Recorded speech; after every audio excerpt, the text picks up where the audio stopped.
Welcome back to the Tales of the Ancestors. In this video today, we will talk about the military might of the Oyo Empire in the Yoruba Wars and how the empire rose and fell to external pressure. Visualize a vast West African savanna at dawn. A line of horsemen armed with lances and bows, their steeds pawing the earth. The air trembles with anticipation. This is Oyo at war, the mighty Yoruba kingdom whose cavalry charges once shook the land. In its zenith between the 17th and 18th centuries, the Oyo Empire's military prowess was the stuff of legend. It was a realm where kings commanded fearsome armies and vassal states paid tribute in exchange for protection. The Alaafin, King of Oyo, sat at the center of this power, overseeing a vast domain knit together by force and diplomacy. As the supreme overlord, the Alaafin was responsible for defending tributaries and settling disputes among Yoruba states. In return, sub-rulers from far and wide, from the forest enclaves of Egba and Ijebu to the kingdoms on the fringes, paid him homage at annual ceremonies, renewing their allegiance. After these royal gatherings, notably the Bear Festival, a sacred peace was expected to reign in Yorubaland for 3 years. Such was the influence of Oyo's military might. It enforced a tenuous unity among fractious Yoruba states, promising peace under the shadow of its cavalry. But the story of Oyo's dominance is not one of mere intimidation. It is a tale of strategy, innovation, and larger-than-life warriors. To truly appreciate the saga, we must ride alongside Oyo's famous horsemen, meet the generals and Esho knights who led them, and witness the epic campaigns that carried Oyo's influence across West Africa. From the thunder of hooves on the battlefield to the intricate command structure behind the scenes, this narrative will explore how Oyo built an empire on military excellence, how it waged war against powerful neighbours like Dahomey and Nupe, and how its supremacy eventually waned.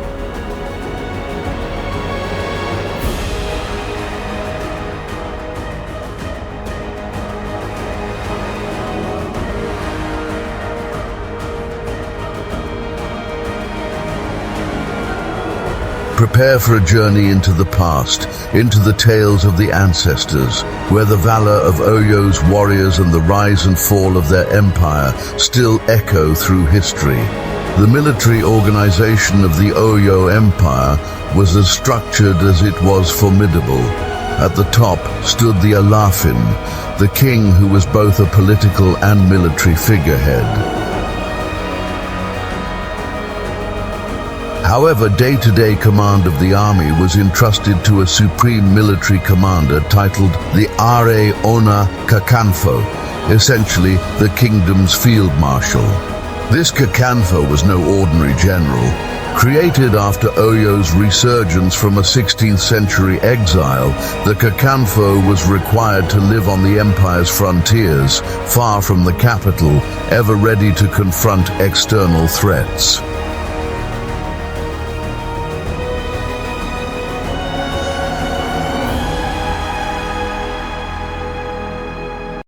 By stationing the general away from the court, the Alaafin ensured that his most powerful military leader could guard the borders without posing an immediate threat to the throne, a clever balance of power and pragmatism. During campaigns, the Aare Ona Kakanfo personally led Oyo's armies in the field, directing battles and sieges in the king's name. Beneath the Kakanfo was a corps of elite officers known as the Esho. Oyo maintained a semi-standing army of specialized cavalry officers called the Esho, formerly the Esho of Ikoyi. 70 in number, these Esho were junior war chiefs, chosen not by noble birth, but by merit and martial skill. The Oyomesi, the King's Council of State, would nominate brave and capable men, and the Alaafin himself confirmed their appointment. They formed a knightly order of horsemen, renowned for their bravery and discipline. In fact, the Esho lived by a strict warrior code, a code of honor so strong that it's been compared to the Latin infra dignitatem, meaning some duties were beneath their dignity. In practice, this meant an Esho was expected to scorn cowardice and embrace death before dishonor. Leading by example, the Esho became the backbone of Oyo's military strength, especially its feared cavalry. The Aare Ona Kakanfo stood as the commander of all 70 Esho, and together this elite corps could rally the broader Oyo forces. It is said that the Esho ranks were divided into 16 principal titles and 54 lower cadres, a total of 70 heroic riders whose deeds filled the praise songs of Oyo. To be a son of an Esho was a badge of honor. Even generations later, Yoruba families would proudly invoke their Esho ancestry as a testament of courage. Supporting this elite cavalry was a larger host of infantry and provincial contingents. Lesser war chiefs carried the title Balogun, meaning warlord or general, a rank that survived even into later Yoruba states like Ibadan. Within the capital, the Alaafin's prime minister, the Bashoran, held considerable influence over military affairs.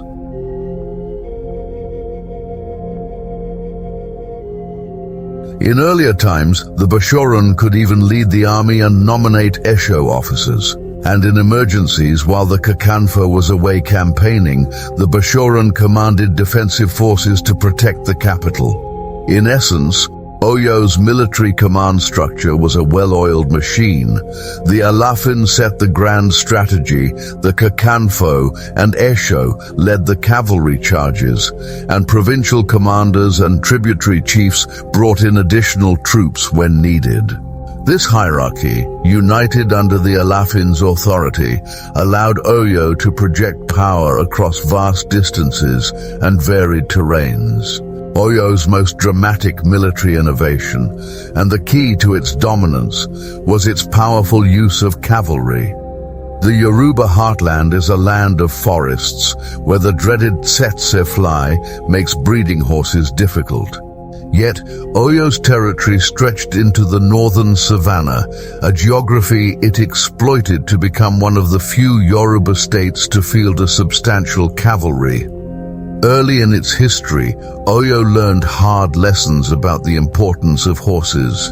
In the 16th century, Oyo had been overrun by the Nupe, warlike neighbours from the Niger Valley who fought on horseback. The Nupe invasion was devastating. The old capital, Oyo Ile, was sacked, and the royal family fled into exile. But this setback proved to be the forge in which Oyo's military would be reshaped. From exile, the Oyo monarchs regrouped at a new base, Igboho, and eventually defeated the Nupe invaders. They realized that to prevent such humiliation from happening again, Oyo too must master the horse.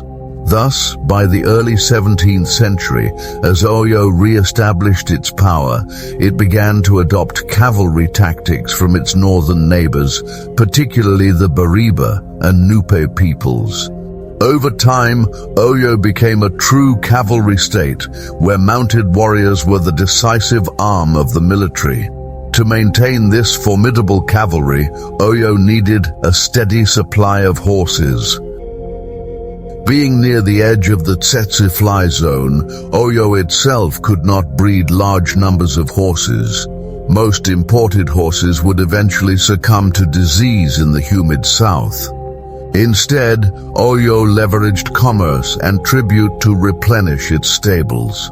Through trans-Saharan trade links, The empire acquired horses from the Hausaland and Bornu to the north, and via the Bariba and Nupe markets to the west. One major horse market was at Ogodo, a town on the Nupe frontier, where Oyo traders procured sturdy mounts. Northern grooms and slaves, often of Hausa origin, were employed to care for the horses in Oyo's northern provinces. These caretakers also brought valuable know-how, the use of saddles, stirrups and bridles, which they introduced to Oyo horsemanship. By the 18th century, a European visitor noted that Oyo's royal cavalry was impressively equipped, thanks to this blend of local and imported horse culture. The result was an elite cavalry corps that gave Oyo a decisive edge over its rivals in many battles. On the battlefield, Oyo's cavalry charge was a fearsome sight. The Esho horsemen, armored with charms and leather breastplates, would thunder forward in coordinated units, often outflanking enemies who were unaccustomed to mounted warfare. The shock tactics of cavalry, combined with the Yoruba skill in archery, made Oyo's army highly effective in the savannah and open woodland. However, in dense rainforest or fortified towns, the cavalry had limitations. Oyo commanders learned to adapt. They sometimes dismounted to fight on foot when necessary, and they employed allied infantry, including archers and spearmen from subject tribes, to flush enemies out of forest cover. One chronicler recorded that in an early campaign against the Ijesha, a forest-dwelling Yoruba people, Oyo's horsemen struggled with bushfighting as the thick vegetation hampered their charges. The Oyos, being then unaccustomed to bushfighting, suffered a rare defeat in that terrain. This taught Oyo a valuable lesson. Thereafter they preferred to fight in the open or to lure enemies out of their forest strongholds whenever possible. Oyo's opponents tried various counters to nullify the cavalry. The kingdom of Dahomey, for example, had no cavalry of its own, but possessed muskets and a fiercely disciplined infantry. In one legendary battle in 1728, Dahomey warriors dug trenches and earthworks and volleyed musket fire to break up the Oyo cavalry charge. Gunshots and trenches threw the first Oyo assault into disarray. Horses reared at the sound of firearms, and cavalry could not easily cross the fortifications. Yet the Oyo forces did not relent. They besieged the Dahomey positions for 4 days and called in reinforcements. In a climactic push, Oyo's warriors breached the defenses, swarming the Dahomey lines in close combat. The result was an Oyo victory, hard won but complete. This battle demonstrated Oyo's resilience and tactical flexibility. When a frontal charge failed, they tightened the noose with a siege and sheer numbers. Interestingly, despite facing foes with firearms, Oyo itself was slow to adopt guns. The empire relied mainly on bows, spears and horses throughout the 18th century, only embracing muskets in the 19th century when the environment of war had changed. This speaks to the confidence Oyo had in its traditional military system, a confidence largely justified during its long era of success. In summary, the strategic prowess of Oyo lay in maximizing its strengths, cavalry mobility and disciplined forces, while finding ways to mitigate its weaknesses, such as avoiding protracted jungle warfare.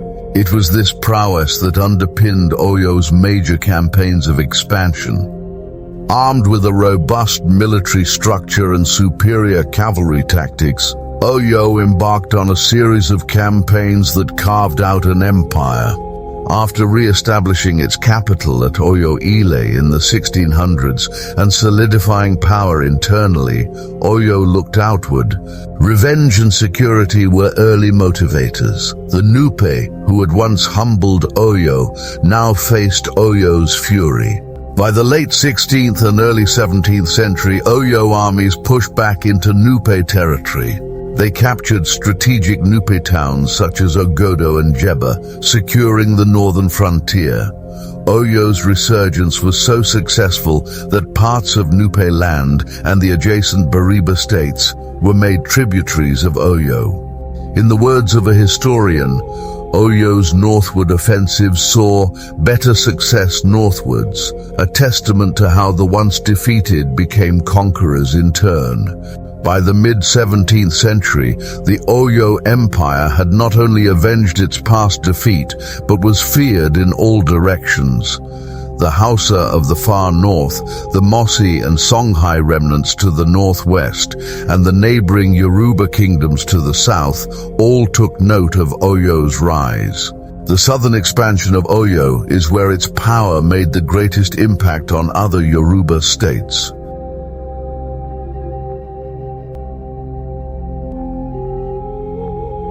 Marching down from the savannah, Oyo's forces asserted dominance over the dense tropical belt that lay between the Oyo heartland and the Atlantic coast. By late 17th century, Oyo had extended its influence over the forest Yoruba kingdoms of Ekiti, Ijesha, and even the Aja kingdoms, Alada and Wida, near the coast. However, this southern push eventually brought Oyo into conflict with a rising power, the kingdom of Dahomey in today's Benin Republic. Dahomey, ruled by King Agaja in the 1720s, had become a formidable warrior state known for its fierce infantry, including the famous Dahomean female warrior corps. The clash between Oyo and Dahomey became the stuff of West African legend, a showdown of an unstoppable cavalry empire against an unyielding fortress kingdom. The first major war between Oyo and Dahomey erupted in 1728, as mentioned earlier. Alaafin Ojigi, then king of Oyo, sent a massive force to punish Dahomey for encroaching on Oyo's tributaries. After intense fighting, Oyo emerged victorious, and Dahomey was forced to pay tribute to Oyo. But Dahomey was not easily cowed. They rebelled again and again. History records that Oyo invaded Dahomey no fewer than 11 times in the 18th century. These campaigns, spanning roughly from 1726 to 1748, saw seesaw battles but gradually wore down Dahomey.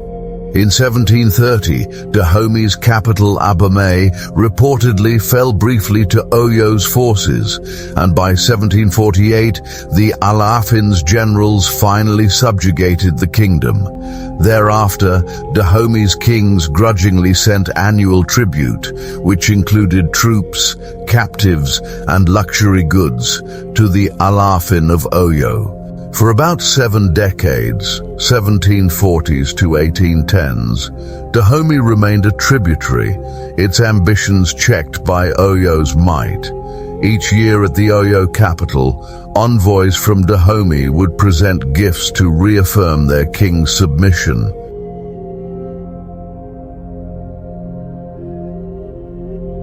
This arrangement enriched Oyo's coffers. One estimate put the taxes from Dahomey at the equivalent of $14 million per year in modern value, and cemented Oyo's reputation as the supreme military power of the region. Even as Oyo was crushing Dahomey in the west, it was active on other fronts. Along the coast, Oyo secured what historians call the Egbado Corridor, a strip of land through Yewa Egbado country in present-day Ogun State, Nigeria, and southern Benin that gave Oyo access to European traders at the ports of Badagry and Porto Novo. Oyo's forces moved south to the lagoons, ensuring that coastal peoples like the Egba and Aja did not cut off this vital trade route. In one noteworthy episode in 1764, Oyo even joined an alliance with the kingdom of Dahomey, ironically its former enemy, and the Akiem of Gold Coast to defeat the Ashanti Empire in a battle, halting Ashanti expansion west of the Volta. This victory on a distant battlefield underscored Oyo's far-reaching influence.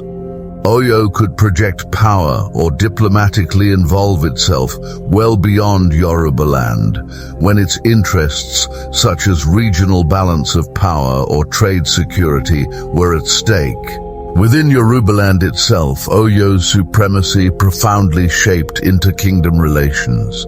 Many Yoruba states became vassals or client states of Oyo, effectively falling under its military umbrella. The Egba clans in the forests west of Oyo, for example, were under Oyo's dominion. Oyo stationed resident officials, called Ilari, among them to collect tribute and watch over them. The Ijebu kingdom to the south, wealthy from trade and famous for its skilled craftsmen and early use of firearms, also respected Oyo's hegemony. While Ijebu maintained a degree of autonomy due to their strategic position on the trade routes, they did not seek open confrontation with Oyo at its peak. In fact, during the Owu War of the 1820s, a conflict among Yoruba states over coastal trade, the Ijebu and Oyo forces allied together to defeat the Owu kingdom, a sign that even on the eve of Oyo's decline, its military alliances commanded respect. Throughout the 18th century, if a local Yoruba kingdom defied Oyo's orders or withheld tribute, the Alaafin's response was swift and usually decisive.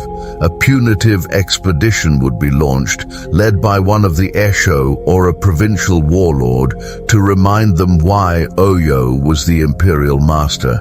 This is what happened when the Egba attempted to defy Oyo's traders in the late 18th century. Oyo's army reputedly marched to enforce the Alaafin's will, and peace was restored on Oyo's terms. Of course, not all campaigns ended in outright victories for Oyo. Some distant or hard-to-reach areas remained restive.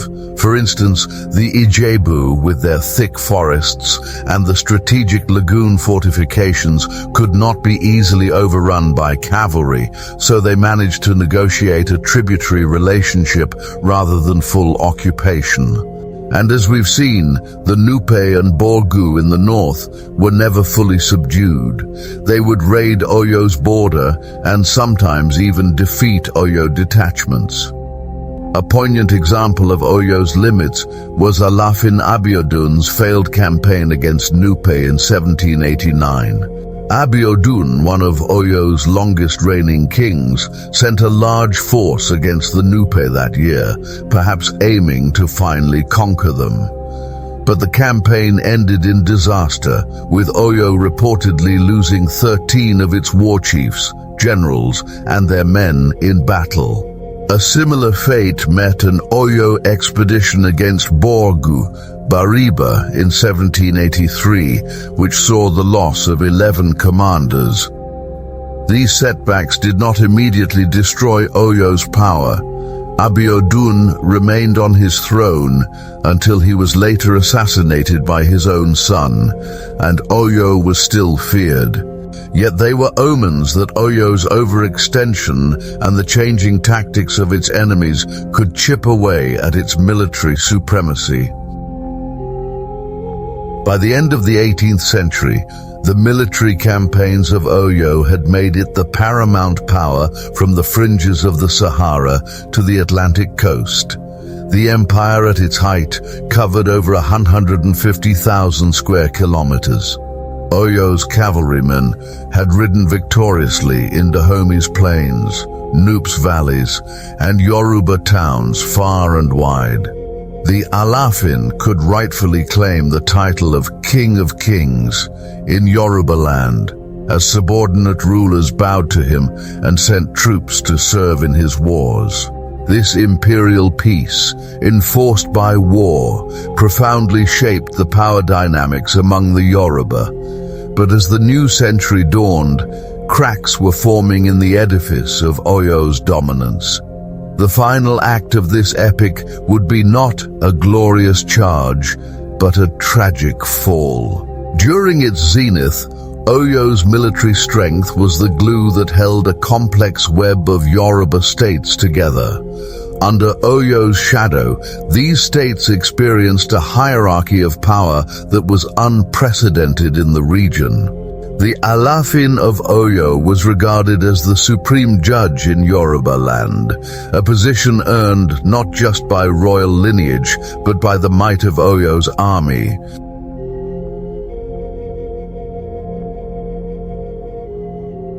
When squabbles or wars broke out between lesser Yoruba kingdoms, be it Ife, Ijesha, Egba, Ijebu, Owu, and so on, there was an expectation that Oyo would step in to impose a settlement.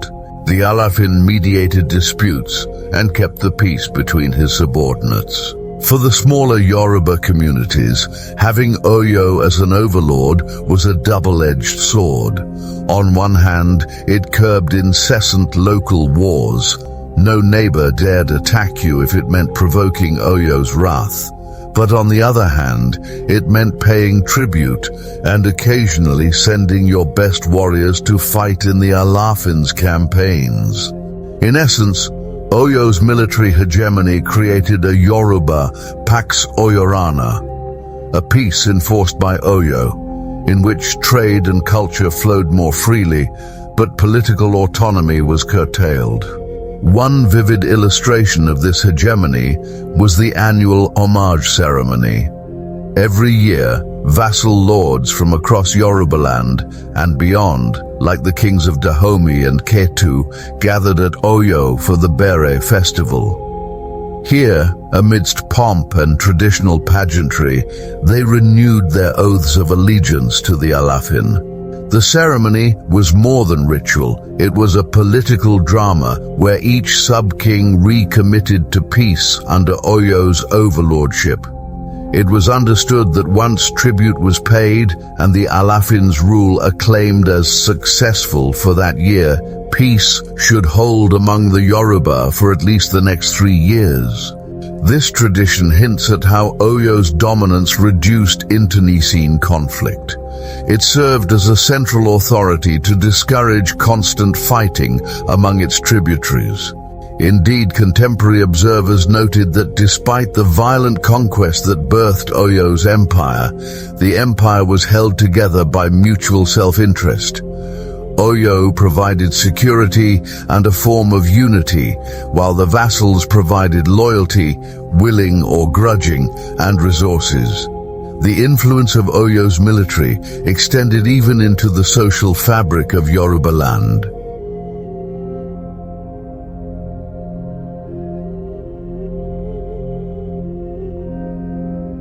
Yoruba cities like Ibadan, which later became a military power in the 19th century, were originally founded by commanders and fighters returning from Oyo's wars.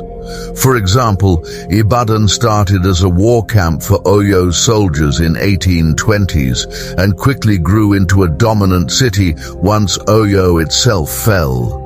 Many of the tactics, titles and regalia of Oyo's army were adopted by successor states. The title Balogun, war commander, in Ibadan or Abeokuta traced back to Oyo usage.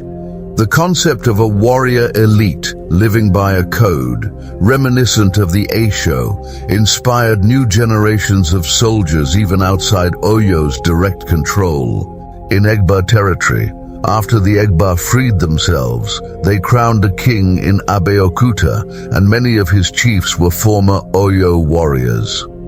Oral history holds that Sodeke and Okukenu, founders of Abeokuta, had ties to Oyo's military, with one being a descendant of an Esho titled Sagbua. Such continuity indicates that Oyo's military culture left a lasting imprint on the Yoruba ethos of warfare and leadership. However, Oyo's dominance also bred resentment and local nationalism.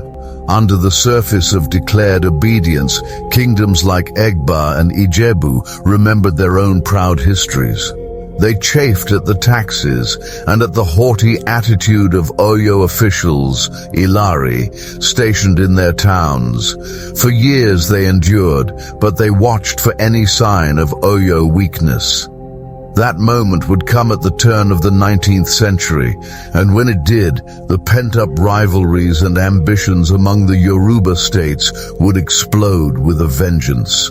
The delicate balance of power that Oyo enforced was about to collapse, and with it, the relative peace of the land. Before we delve into that collapse, recall this. The very unity Oyo imposed had prevented any rival Yoruba kingdom from acquiring similar military power.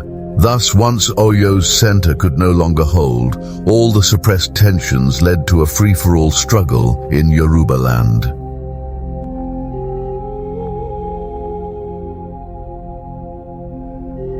Ibadan, Ijebu, Egba, Ilorin, Ijesha, all these and more would engage in wars to fill the vacuum. The stage was set for a dramatic fall.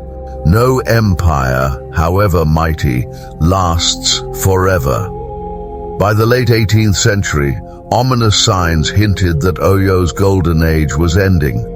Ironically, the cracks first appeared at the very heart of Oyo, in the royal court itself.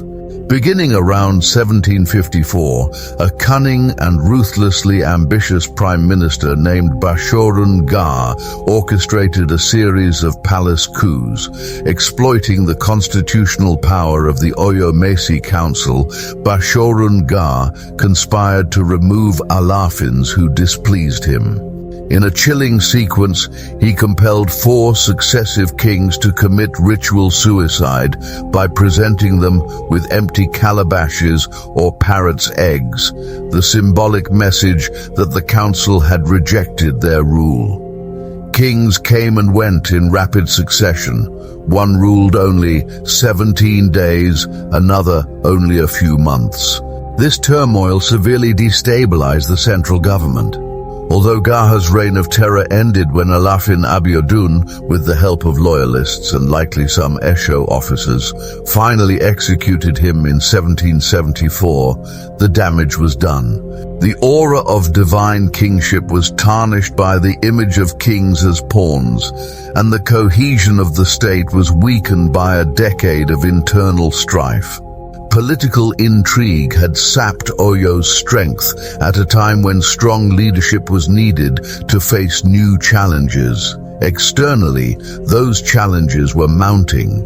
The failed campaigns against Bariba in 1783 and Nupe in 1789 under Alaafin Abiodun, as mentioned earlier, cost Oyo dearly in men and prestige.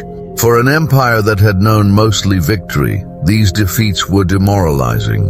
Abiodun, who had enjoyed a long and prosperous reign, died under shady circumstances, reportedly assassinated by his own son Owole in 1789. The new king Alaafin of Oyo inherited a troubled realm. Vassals were restive, the treasury perhaps strained, and the army had lost some of its finest generals. In 1793, Owole made a fateful mistake that would ignite a civil war. He gave his commander at Ilorin, Aare Ona Kakanfo Afonja, an order that violated Yoruba tradition. Afonja was instructed to attack a town called Iwere Ile. Notably, this was the hometown of a previous Alaafin and considered sacred ground not to be attacked by oath. Afonja flatly refused due to this oath. Relations between the king and his warlord deteriorated further when Owole, in 1795, ordered Afonja to attack Apomu, a town under the protection of Ile Ife, the spiritual cradle of the Yoruba. By long-standing custom, the Alaafin of Oyo swore never to attack Ife or its domains. Afonja, torn between obedience and taboo, ultimately did sack Apomu, but on returning from that campaign, he rebelled outright. In a dramatic confrontation, Afonja marched his forces to Oyo Ile, the capital itself, a sacrilegious move, as bringing war to the Alaafin city was unthinkable for a loyal commander. Facing this mutiny, Alaafin of Oyo realized his position was hopeless and committed suicide in 1796, cursing Afonja with his dying breath. What followed was a power vacuum and chaos. The throne of Oyo saw a rapid turnover as rival factions fought over succession. At one point, no king reigned for almost 20 years because the nobles could not agree on a candidate. In the provinces, ambitious war chiefs carved out territory. Afonja in Ilorin effectively became independent, inviting in Hausa and Fulani Muslim mercenaries to strengthen his position. Another general, Solagberu, allied with the growing Muslim community as well, while an old Oyo hero, Onikoyi Adegun, tried to rally loyalists to restore order. The center, the Alaafin and Oyo Mesi, had lost control. In 1817, Afonja formally seceded from Oyo, declaring Ilorin an independent state and seeking help from the Fulani Jihadists who were active in the region. This was a turning point. The Fulani leader's son, Shehu Abdsalam Alimi, whom Afonja had invited, eventually betrayed and killed Afonja and took over Ilorin. Ilorin thus became a Fulani-ruled emirate, nominally under the Sokoto Caliphate, and a deadly enemy of what remained of Oyo. The former guardian of Oyo's northern frontier had now turned into a dagger pointed at its heart. Meanwhile, in the south, the long subjugated vassals seized their chance. The Egbar people, inspired by a leader named Lisabi, rose up in a fierce rebellion around 1819. In a covert operation during an Oro festival, a religious observance when outsiders were not around, Lisabi coordinated the massacre of hundreds of Oyo's Ilari officials stationed in Egba towns. The symbol of Oyo's suzerainty was wiped out in one night. When word reached the Alaafin, by then a figurehead with little real power, he dispatched a punitive force to crush the Egba revolt. But the Egba warriors ambushed and drove off the Oyo army.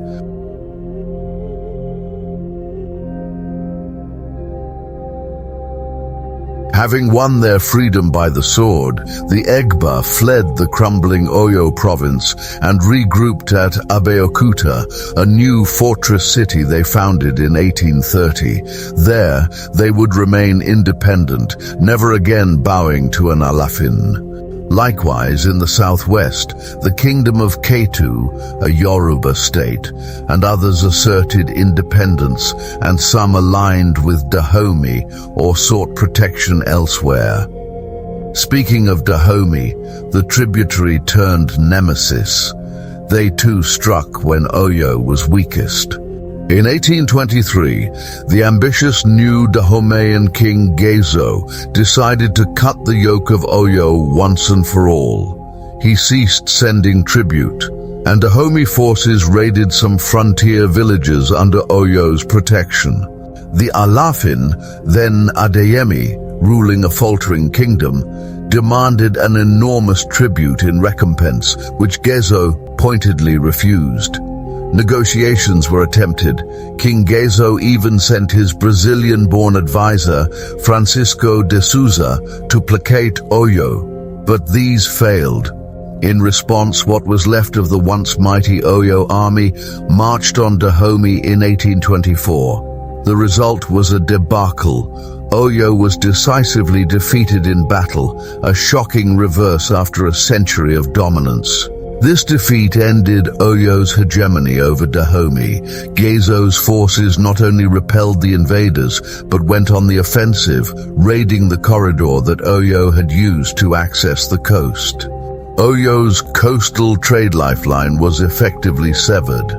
From the north, the Fulani cavalry of Ilorin were pressing in. From the west, Dahomey was biting off provinces. From within, Yoruba rebels were dismantling the empire piece by piece. The once unstoppable cavalry of Oyo was now largely scattered. Many of the best horses and riders had either been killed, joined rival factions, or, as Clapperton, a British explorer, noted when he visited in 1825, there was even a shortage of horses in Oyo. The great Oyo cavalry that had terrorized kingdoms now struggled to find mounts, partly because Ilorin controlled the routes from which Oyo used to get horses.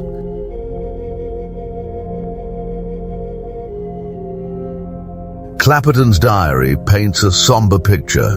He passed by villages burnt to the ground by Fulani raiders and met an Alaafin desperately seeking foreign aid, even appealing to the King of England to save his kingdom. Help never came. In 1835, the inevitable occurred. Ilorin's forces descended on Oyo Ile, besieging the capital. After bitter fighting, the city, that venerable metropolis with its towering walls and palaces, fell and was burned. The old Oyo Empire was effectively no more. A remnant of the Oyo leadership under a new Alaafin, Atiba, fled south and established a smaller, makeshift capital at Agode Oyo, New Oyo, in 1837. Atiba attempted to preserve the last fragments of Oyo's heritage. He struck an alliance with Ibadan, the emergent military power, tasking Ibadan with protecting Yoruba lands from the Fulani to the north. He also sought help from the newly independent Ijai, another Oyo breakaway town led by a loyal general named Kurunmi, to guard the west against Dahomey. These were desperate measures, essentially outsourcing the defense of Oyo's remnants to former vassals. The once proud Imperial cavalry now answered to local chieftains in Ibadan. As Atiba feared, this gambit failed to restore Oyo's glory. Oyo never regained dominance. It survived in name only. Atiba died in 1859, and though his son and later descendants continued to hold the royal title of Alaafin, they ruled a shadow of an empire under the watchful eye of stronger neighbours. By the late 19th century, the focus of Yoruba politics had shifted to cities like Ibadan, Abeokuta, and Lagos, and eventually to interactions with British colonial forces. Several factors beyond the battlefield hastened Oyo's collapse. One was economic. Oyo had grown rich and powerful in part by participating in the Atlantic slave trade, sending war captives to the coast for sale. When the British and other Europeans began suppressing the slave trade in the 19th century, Oyo lost a key source of income. The kingdom's wealth dwindled, making it harder to pay troops or buy arms and horses. Dahomey, in contrast, adapted by refocusing on palm oil trade after its victory, but Oyo did not have a similar economic plan B. Another factor was religion and ideology. The Fulani Jihad of 1804 to 1810 swept across northern Nigeria, creating the Sokoto Caliphate. This jihad introduced a zeal and unity among Hausa Fulani warriors that the old pagan Oyo could not easily match.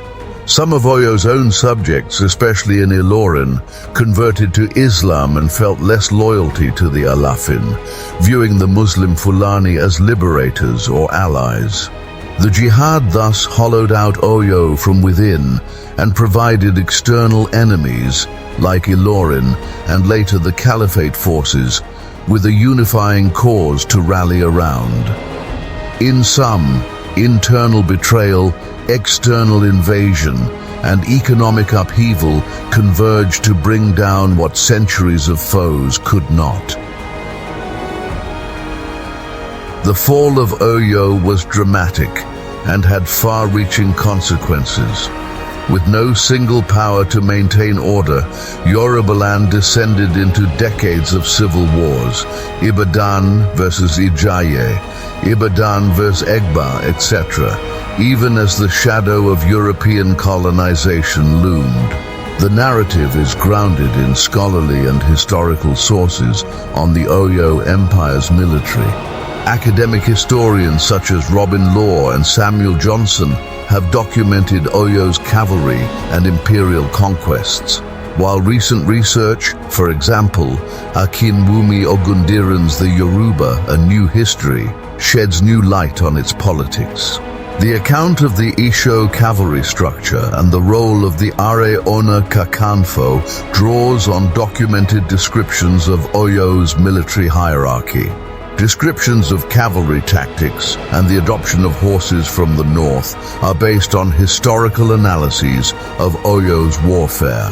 Key campaign details, such as the wars against Dahomey and the tribute imposed, come from both oral tradition captured by Johnson and the records of European observers. The influence of Oyo on Yorubaland, the annual homage and enforced peace, is drawn from documented Yoruba customs. Finally, the decline of Oyo is pieced together from multiple accounts. The intrigues of Gaha, Afonja's rebellion, and the Fulani takeover of Ilorin, the Egba revolt under Lisabi, and Dahomey's War of Independence under King Ghezo are all recorded in historical chronicles of the 19th century. This blend of sources ensures that our tale here on the Tales of the Ancestors remains vivid yet accurate, a fitting tribute to the epic saga of Oyo's military might and its dramatic fall. If you like this video, like it, share it, subscribe, and comment the next story you will like us to talk about. See you in the next video.